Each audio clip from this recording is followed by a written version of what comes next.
এবার বন্যা কবলিত এলাকায় ত্রাণ বিতরণ করলেন সাকিব বুবলি। এ বিষয়ে বিস্তারিত তুলে ধরব আজকের এই ভিডিওতে। আর তাই ভিডিওটি না টেনে শুরু থেকে শেষ পর্যন্ত দেখে সঙ্গেই থাকুন। ভারতের বাঁধ খুলে দেওয়া এবং বাড়ি বর্ষণ ও উজান থেকে আসা ডলের পানিতে দেশের ৮ জেলায় বন্যা কবলিত হয়েছে। এই জেলাগুলোর প্রায় সব নদ নদীর পানি বিপদসীমার উপর দিয়ে প্রবাহিত হচ্ছে।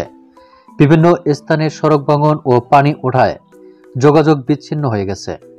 কোনো কোনো জেলায় বন্যা পরিস্থিতির ভয়াবহ আকার ধারণ করছে। বাড়ছে পানি, ডুবছে মানুষ, বাড়ছে মৃত্যুর সংখ্যা। এ অবস্থায় বিপর্যস্ত হয়ে পড়েছে জনজীবন। বন্যা দুর্গতদের জন্য দেশের অন্য সব অঞ্চলের মানুষেরা দুঃখ প্রকাশ করেছেন। কেননা নোয়াখালী, ফেনী, কুমিল্লা, লক্ষ্মীপুর, চাঁদপুর সহ বিভিন্ন জেলায় বন্যার পরিস্থিতি ভয়াবহ আকার ধারণ করেছে। লাখো লাখো মানুষ এবং অবলা প্রাণীরা বিপদগ্রস্ত। তাদের মধ্যে পর্যাপ্ত পরিমাণ খাবার পানি না থাকায় অসুস্থ হয়ে পড়েছেন হাজার হাজার মানুষ। আর তাই এবার সরাসরি বন্যার্তদের পাশে দাঁড়িয়েছেন সাকিব বুবলি। ঘনিষ্ঠ এক সূত্রের মাধ্যম থেকে জানা যায়, বন্যা কবলিত এলাকায় বিপর্যস্ত পরিবারের পাশে দাঁড়িয়েছেন সাকিব বুবলি।